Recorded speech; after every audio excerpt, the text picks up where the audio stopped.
Hello साथियों, मैं सौरभ कुमार सिंह और शिक्षक बहाली के मुद्दे पर एक बार फिर से आपके बीच आए हैं। और लगातार जिस बात की चर्चा है कि क्या प्रथम फेज की बहाली की प्रक्रिया समाप्त हो गई है। जैसा कि साथियों पता है कि परसों कई न्यूज़ चैनलों ने, खासकर यूट्यूबरों ने, कुछ शिक्षकों की भूमिका अहम थी कि सप्लीमेंट्री रिजल्ट यानी जो पूरक परिणाम है उसको जारी होने की जो तिथि है उन्होंने घोषित कर दिया था।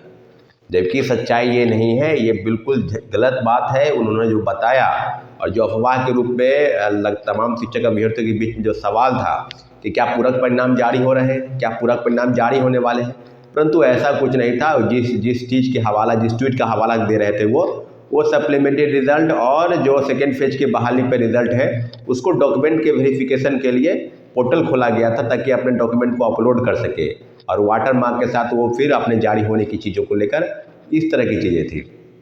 तो अब क्लियर हो गया है कि प्रथम फेज की बहाली पर सप्लीमेंट्री रिजल्ट नहीं आएगा। और जो बातें अब क्लियर आपके मन में सवाल है कि क्या आएगा नहीं आएगा, परंतु शिक्षा विभाग और बीपीएससी के बीच में तालमेल की कमी के कारण काफ़ी चीज़ें हैं, काफ़ी सीटें हैं जो खाली रह गई। अभी भी 23,000 से ज़्यादा पद खाली है। तो अब हम लोग के मन में जो सवाल है या आपके मन में जो सवाल है कि क्या, तो सारी चीज़ें अब आप अवगत हो गए होंगे कि कोर्ट जाने की संबंधित जो प्रक्रिया है उसी में अब हम लोग आगे बढ़ रहे हैं।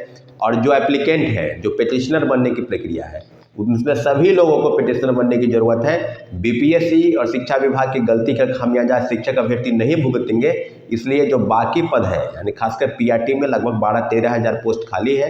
तो सभी चीज़ों को भरने की कवायद जो है वो माननीय उच्च न्यायालय के संरक्षण में हम लोग जाते हैं और जाने की भी तैयारी चल रही है। काफ़ी लोग पिटिशनर बने हैं और आप लोग से भी आग्रह है कि जिन लोगों को पिटिशनर बनना है, खासकर उन लोगों को जिनका डेट ऑफ बर्थ के कारण, किसी का 1 महीना, किसी का 6 महीना, किसी का 10 दिन, 20 दिन, यानी डेट ऑफ बर्थ के कारण किन्हीं भी लोगों की वहाँ से छटनी हुई है, वो सभी लोग पिटिशनर बने। और खासकर 1, 2, 3, 4, 5 नंबर, 6 नंबर वाले भी अगर चाहते हैं तो निश्चित रूप से उनकी भी भूमिका अहम होगी, क्योंकि जब पिटिशनर आप बनते हैं कोर्ट में तो कोर्ट बिल्कुल ये नहीं देखता कि कितना आपका मार्क्स आ रहा है। कोर्ट ये देखता है कि आपने पिटिशन फाइल किया है।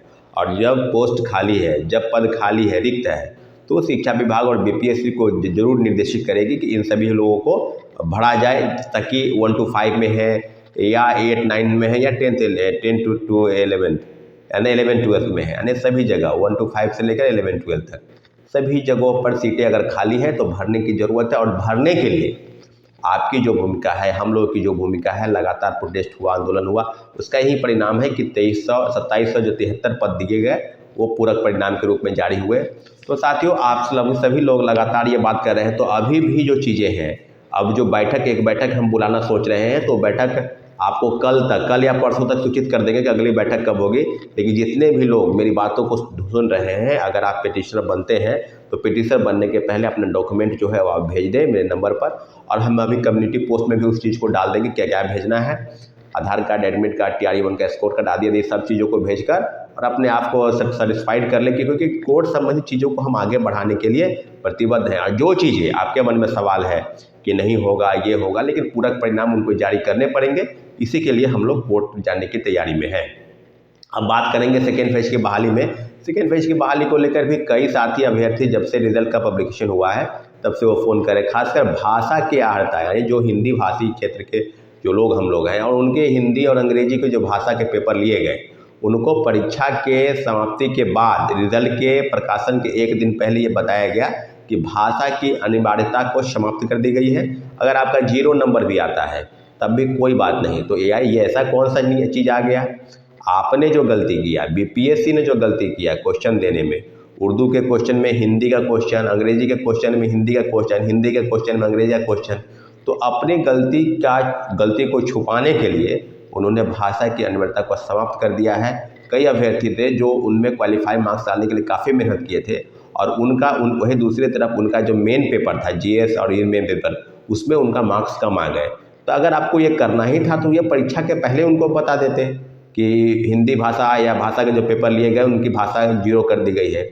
तो इस तरह की चीज़ें हुई है, खेल के बीच से नियम बदले गए हैं, तो न कहीं नोटिफिकेशन के नियम के खिलाफ है। जो प्रकाशित हो रहे हैं, जो चीज़ें प्रकाशित हुई बीपीएससी के साइट पर या बीपीएससी द्वारा जो परीक्षाएं ली गई, उस सबको नियम कानून को ताक पर रख कर इस तरह की चीज़ें बदली जा रही है और बदली गई। तो इसका खामियाजा निश्चित रूप से शिक्षक अभ्यर्थियों को भुगतना पड़ रहा है।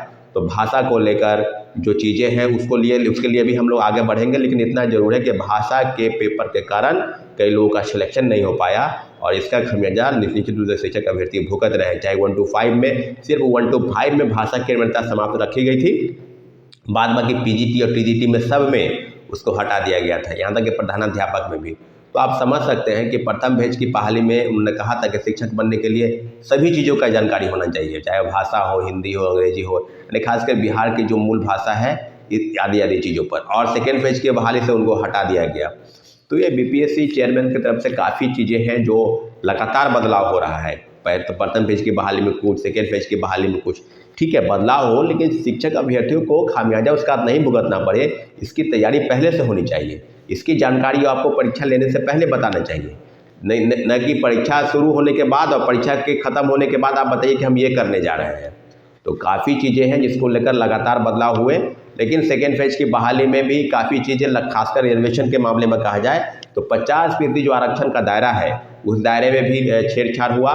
महिलाओं के आरक्षण जो 35% आरक्षण है दिए गई है यहाँ पर कि मूल कोटि के महिलाओं को जो आरक्षित सीट है उसमें बिहार की महिलाओं को होना चाहिए, बिहार के मूल निवासी को होना चाहिए। उसमें भी दूसरे प्रदेश की महिला का एंट्री होना कहीं ना कहीं बीपीएससी और शिक्षा विभाग की घोर लापरवाही का नतीजा है कि आरक्षण का नियम का पालन नहीं किया गया, और जिसके चलते आप समझ सकते हैं कि बिहार के खासकर महिलाओं को काफ़ी इसका नुकसान होना पड़ा है।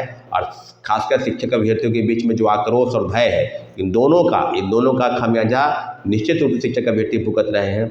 तो खासकर भाषा की अनिवार्यता और रिजर्वेशन को लेकर हमारी लड़ाई जारी रहेगी। लेकिन इतना जरूर है कि हम लोगों ने जो बात किया था 1 to 1 रिजल्ट के लिए कि एक बेस्ट कैंडिडेट को एक जगह रिजल्ट पर, इस बात में बीपीएससी की सहमति है। हाँ, ये बात सही है कि आपने सब जगहों पर रिजल्ट दिया। कोई परीक्षार्थी अगर 4 जगह 3 जगह अप्लाई करता है और सब जगह उसका रिजल्ट आता है, तो हम लोग का भी स्पष्ट करना था कि वो मात्र एक जगह ही वो ज्वाइनिंग करे और जगह पर डिग्री नहीं कराए। डॉक्यूमेंट का वेरिफिकेशन जैसे आप अलग करा देते हैं तो वहाँ पर वो सीटें खाली रह जाएगी। तो पूरक परिणाम जारी होने की तरफ हम लोग बढ़ रहे हैं। प्रथम फेज की बहाली में भी कोर्ट केस की प्रक्रिया में है और निश्चित रूप से सेकेंड फेज की बहाली की प्रक्रिया होने दीजिए। आप सबको पता है कि बीपीएससी की तरफ से लगातार नोटिस जारी हो रहा है कि जिलों में जो सूची जारी की गई और जो डॉक्यूमेंट का वेरिफिकेशन हो रहा है जिलों में, उस पर काफ़ी मात्रा में फर्जीवाड़े पकड़े गए। अभी भी प्रथम फेज के बहाली फर्जीवाड़े पकड़े जा रहे हैं और उनकी भी दोबारा सर्टिफिकेट की वेरिफिकेशन जिला स्तर पर हो रही है और उनको अपना सर्टिफिकेट अपलोड करना है। खासकर सप्लीमेंट्री रिजल्ट जब जारी हुआ उसके बाद से ये चीज़ें सामने आ रही है। और पहले भी अभी औरंगाबाद में 4-5 दिन पहले लोगों की गिरफ्तारी हुई है, उनको बाहर किया गया है, कहीं सीटेट फेल, कहीं एसटीटी फेल, कहीं के पास कोई फर्जी डिग्री।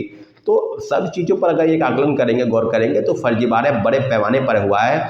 तो इस बात की पुष्टि बीपीएससी और शिक्षा विभाग दोनों कर रही है। तो मेरा स्पष्ट मानना है कि बीपीएससी और शिक्षा विभाग की जो गलती हुई वो सेकेंड फेज की गलती में ना दोहराए। इसलिए सबसे पहले आप डॉक्यूमेंट का वेरिफिकेशन ठोक बजा के अपने स्तर से कर लें, तब हम लोग उस चीज़ों को वेरीफाई करके उसको डॉक्यूमेंट का वेरिफिकेशन कराते हुए नियुक्ति प्रक्रिया में आगे बढ़े और नियुक्ति प्रमाण पत्र जो है वो दें। साथ ही एक बात स्पष्ट करा दें कि सेकेंड फेज की बहाली की प्रक्रिया ख़त्म होने दीजिए। सप्लीमेंट्री रिजल्ट जरूर आएगा क्योंकि पद खाली है और पद जो है एक लोग कई जगह पर रिजल्ट आया तो जो पद खाली रहेंगे वो उस पर ज्वाइन नहीं करेंगे तो वो निश्चित रूप से वेटिंग लिस्ट नहीं, सप्लीमेंट्री आएगा और सप्लीमेंट्री रिजल्ट की मांग हम लोग करेंगे। परंतु अभी प्रथम फेज के बहाली की जो प्रक्रिया है उसमें कोर्ट संबंधी चीज़ों को आगे बढ़ाने के लिए हम लोग प्रतिबद्ध हैं और आपसे आग्रह करते हैं कि जो लोग पटना में अगर आना चाहते हैं तो आपके मिलने अगली बैठक भी बुलाई जाएगी। लेकिन कोई लोग बाहर से हैं, किसी दूसरे राज्य से हैं, किसी दूसरे ज़िले से हैं, वो लोग अपने डॉक्यूमेंट मेरे नंबर पर भेज दें, कम्युनिटी पोस्ट पे हम डाल देंगे। और जिन साथियों ने मेरे चैनल को सब्सक्राइब नहीं किया है ताकि सब्सक्राइब कर दें क्योंकि मेरी बातें आप तक पहुंच सके और आपकी जो समस्या है वो समस्या का समाधान हम अपने चैनल के माध्यम से 1 to 1 लोगों से हम जुड़ सके साथियों। इसलिए मेरे चैनल को प्लीज़ सब्सक्राइब कर दें, लाइक शेयर और लाइक करें और उसको आगे तक पहुँचाएँ। ठीक है साथियों, जय हिंद, जय भारत, जय हिंद।